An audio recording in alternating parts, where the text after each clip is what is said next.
Hey there, I'm Brandon, and this is the Dirt Church Devotional.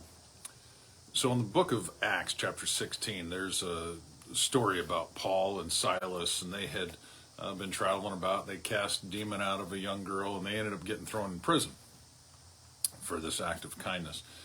Anyway, while they're in prison, there's an earthquake, and all the doors are thrown open, and all the chains come loose, and the keeper of the prison runs in and he thinks that everybody's probably escaped because, who wouldn't?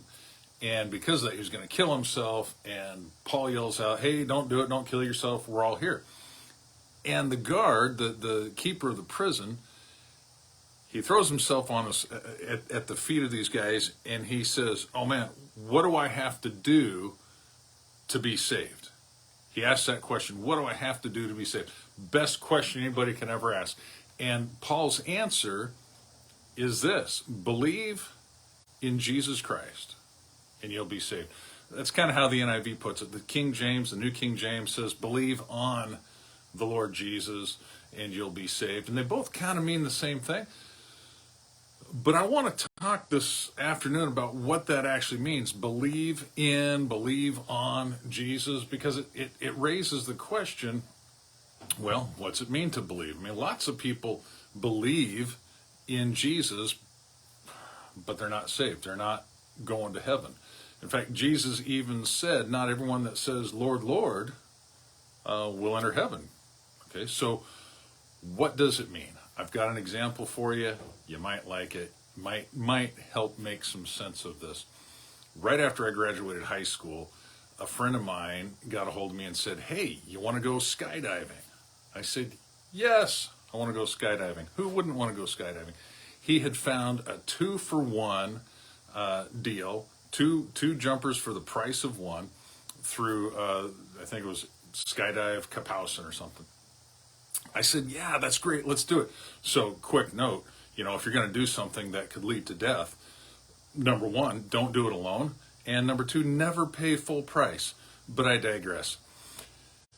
We get up there, and on the way up there, man, I believed in parachutes. You could not convince me that they didn't exist and that they didn't work. I had seen parachutes. I had seen people. In fact, on the way up there, I could see people jumping out of an airplane and the chute opening up and them floating down. I believed in them. I knew they existed. And that's where a lot of people they believe in the existence of Jesus. But that's not a saving belief any more than believing in Santa Claus makes him real or believing in the Easter Bunny makes him real. So, let's continue. I believed in parachutes. I sat through an 8-hour class about what to do if your chute doesn't open and blah, blah, blah, blah, blah. Pretty soon, they strapped a parachute on me. So now I've got this thing. I can feel it, on my chest. They strap it up between my legs. They get me all set up, get a helmet on me. Everything's cool. Now you're just confirming this belief that I have in the existence of parachutes because I've got one on my back. This is awesome. And we load in the plane and get ready to take off. And by the way, they load you in by weight. The lightest person first, they put them in the back. At least this is how they did it then. Put them in the back, put the heaviest person last. And there's only 3 of us, and the heaviest person is going to go out first. And they do that because they don't want the heaviest person to land on the lighter person, especially, if the chute doesn't open or whatever. Guess who was heaviest? It was me. So I got to be the first one out. So we get up, they taxi down the runway, 75 miles an hour, get flying in the air. We get up to, I think it was 1,800 feet.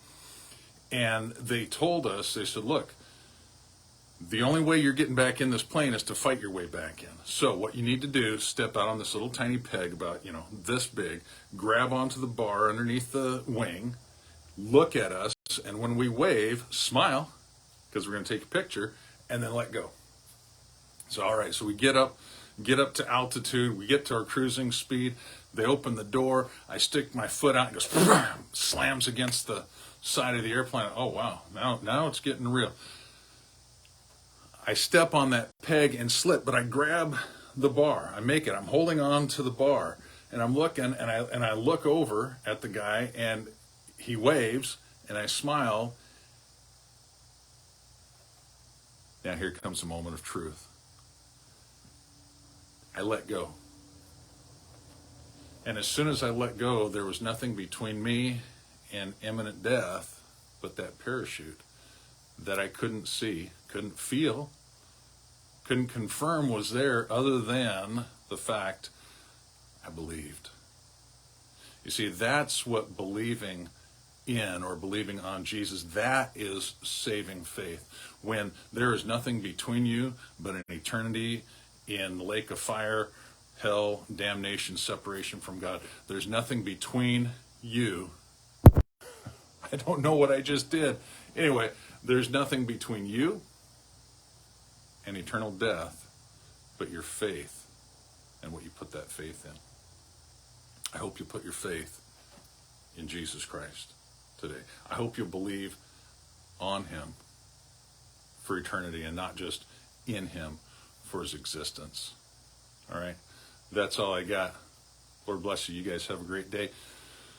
If you like these, share them. If you don't, whatever. Chew on that. Have a wonderful day.